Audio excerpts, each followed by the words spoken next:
नमस्कार दोस्तों। Global hunger index 2022 recently release हो चुका है, जिसके बाद में भारत की रैंक 121 देशों के अंदर 107 है। वहीं पिछली बार भारत की रैंक 101 थी 116 देशों के अंदर, जिसको भारत ने मानने से इनकार कर दिया था। इसके पहले 2020 के अंदर भारत की रैंक 94 थी।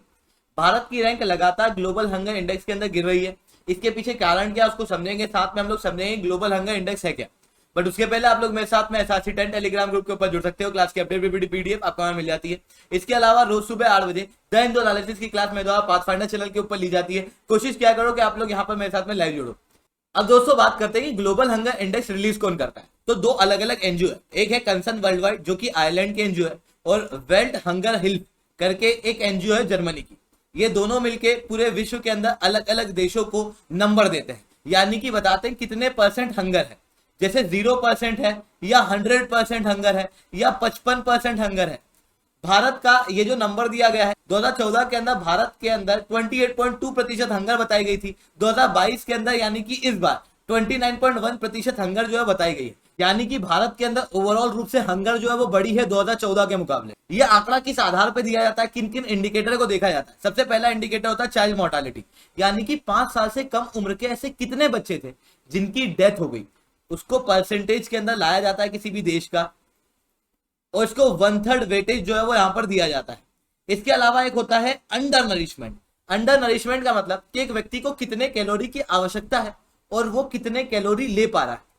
अगर ये नंबर ऑफ कैलोरी जो ले पा रहा है वो कम है, तो ऐसे कितने प्रतिशत लोग हैं जिनकी नंबर ऑफ कैलोरी रिक्वायरमेंट के आधार पर कम है, उन्हें कहा जाता है इतने प्रतिशत लोग अंडर नरिश्ड है।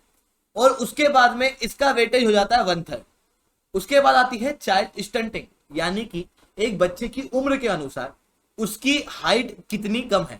5 साल से कम उम्र के बच्चों को यहां पर देखा जाता है, और उसके आधार पर देखा जाता है कि कितने प्रतिशत लोग चाइल्ड स्टंट है।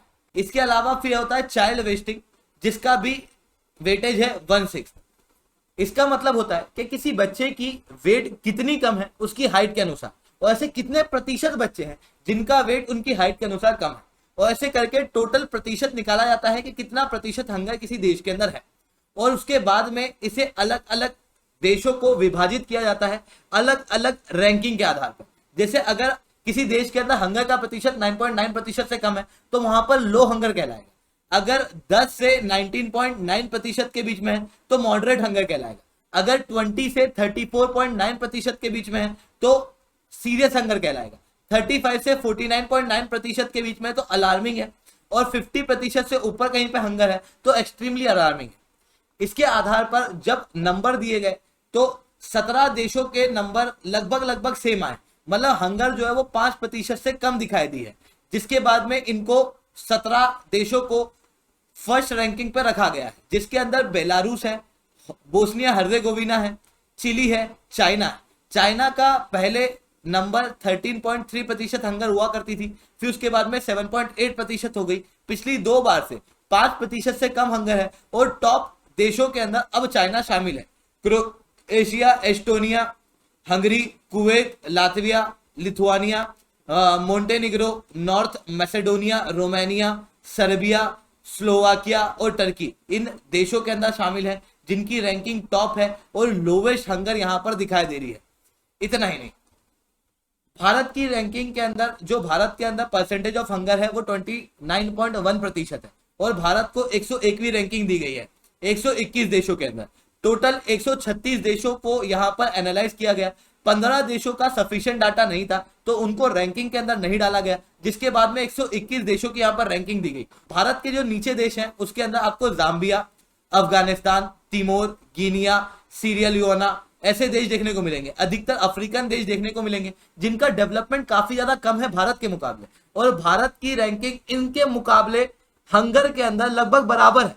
इवन भारत के अगर पड़ोसी देशों को देखोगे तो चाइना भारत से काफी ज्यादा ऊपर है, श्रीलंका भारत से ऊपर है 64th रैंक, नेपाल 81, अफगानिस्तान 109, बांग्लादेश 84, पाकिस्तान 99, जिसके बाद एकमात्र वॉर टोन अफगानिस्तान भारत से नीचे है 2 रैंक से। इसके अलावा जितने भी पड़ोसी देश हैं, इवन साउथ एशिया के जितने भी देश हैं वो भारत से ऊपर है।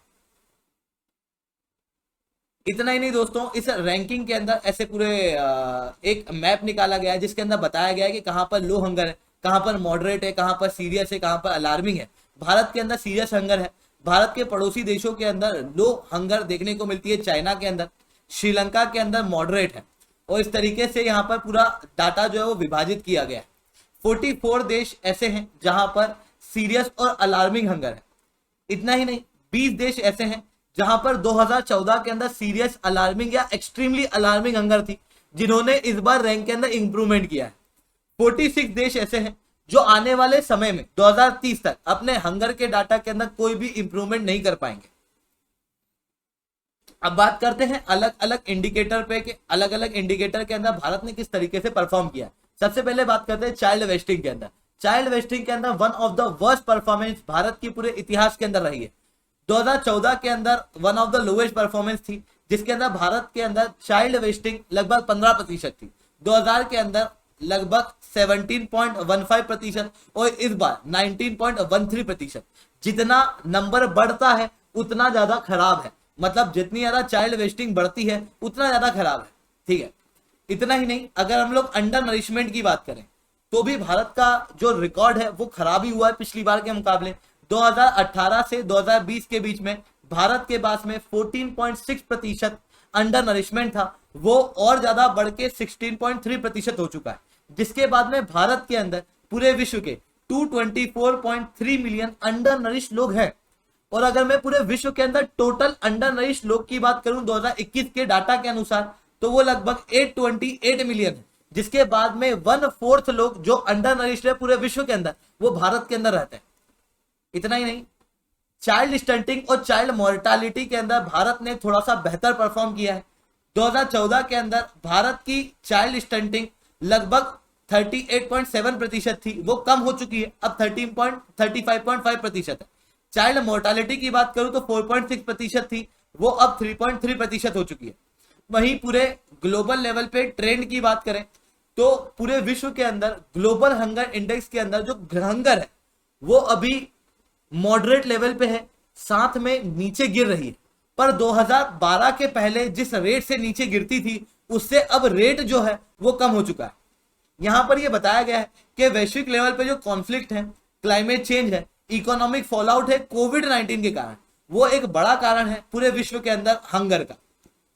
जिसके बाद में poverty, inequality, इनएडिक्वेट governance, poor infrastructure, लो एग्रीकल्चर प्रोडक्टिविटी, इन इवेंट के कारण देखने को मिल रही है। और इनकी वजह से भारत और पूरे विश्व के अंदर हंगर जो है वो लगातार बढ़ रहा है। साउथ सहारन रीजन और साउथ एशियाई रीजन, ये दो वो रीजन है जहां पर हाईएस्ट हंगर लेवल देखने को मिला है। और इवन भविष्य के अंदर भी हंगर लेवल के सबसे ज्यादा शॉक इन्हीं रीजन के अंदर देखने को मिल सकते हैं, ऐसा इस इंडेक्स के अंदर बताया गया है। तो दोस्तों आज के लिए इतना ही रखते हैं। लेक्चर अच्छा लगा हो तो लाइक करो, लेक्चर बहुत अच्छा लगा तो SRC10 कमेंट करो। अगर आप लोगों को अनअकैडमी के ऊपर सब्सक्रिप्शन लेना है तो आप लोग कोड यूज कर सकते हो SRC10, जिसके बाद में आप लोगों को मेरे द्वारा पर्सनली वन-ऑन-वन मेंटरशिप मिलेगी, जहां पर मैं आप लोगों को बताऊंगा आपको क्या पढ़ना है, किस तरीके से पढ़ना है, किन टॉपिक के ऊपर कितना ध्यान देना। हर एक जगह पे मेरे द्वारा वन-ऑन-वन गाइडेंस आप लोगों को दी जाएगी। तो जाओ सब्सक्राइब करो, SRC10 कोड का प्रयोग करो। अनअकैडमी के ऊपर सब्सक्रिप्शन लेने के बाद में आपको इंडिया के टॉप एजुकेटर से पढ़ने का मौका मिलेगा। इतना ही नहीं दोस्तों, आपको एक रैंकिंग मिलती है जिसके कारण से आपके बीच में कंपटीशन जो है बना रहता है। क्लास के अंदर आप हाथ उठा सकते हो, डाउट पूछ सकते हो ऑडियो के जरिए, यानी कि आपको ऑनलाइन के अंदर ऑफलाइन का मजा दिया जाता है। इतना ही नहीं, यहाँ पर आपको टेस्ट सीरीज बिल्कुल फ्री ऑफ कॉस्ट मिलेगी, किताबें बिल्कुल फ्री ऑफ कॉस्ट मिलेगी, यानी कि इंडिया के बेस्ट प्लेटफॉर्म पे आप लोग इस अमाउंट के अंदर पढ़ पाओगे। साथ में आपको कंप्लीट स्टडी मटेरियल मिलेगा, यानी कि इसके बाद में आपको और कुछ भी लेने की आवश्यकता नहीं। तो जाओ सब्सक्राइब करो, SRC10 कोड का प्रयोग करो। दोस्तों आज के लिए इतना ही। जय हिंद, जय भारत।